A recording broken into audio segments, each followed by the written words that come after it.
Assalomu alaykum hurmatli obunachilar. Bugun yana uyga ketyapman. Mana sovuqda soat 7dan 8 minut o'tdi. Qo'lim muzlab telefonda videoga ketyapman.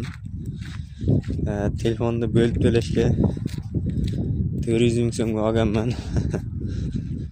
1.8 ga 1 yilga Infinix Note 50 degan.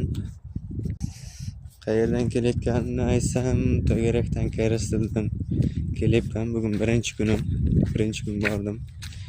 Avvalan borganman-ki, bormay qo'ydim. Endi borib boshladim. Maqsad Koreyaga borish. Koreyada o'qish. Ishlash emas, o'qish. Top 4 olsa Koreyada qanaqa o'qishlar grant beradimi, bermaydimi?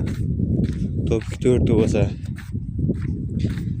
Masalan, Sogang universitetiga kiraman desa, top 4 olmoqchiman. Top 2dan Karastildan AISga o'xshagan narsani. Agar grant bersa, top 4 olib turib, yoqda ishlamasdan shunchaki o'qiyman. Karastildan top 4ni qancha vaqtda olsa bo'ladi, kim biladi? Bilganlar yozib yuborsin kommentariyaga. Keyingi maqsadim shu YouTubedan pul ishlash.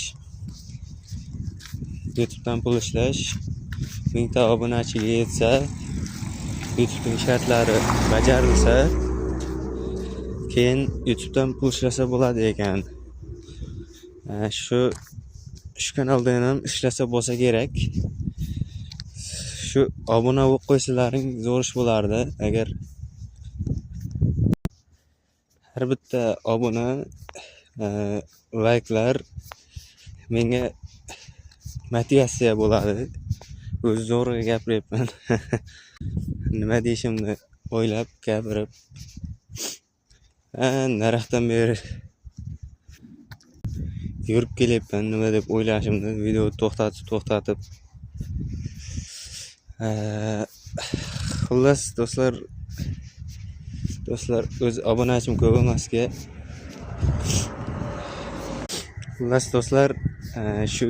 Bu maqsad o'zi YouTubedan bu videoni chiqarish maqsad, obunachi yig'ish. 1000 ta obunachi yig'ishim kerak. Motivatsiya kommentariy yozinglar, obuna bo'linglar.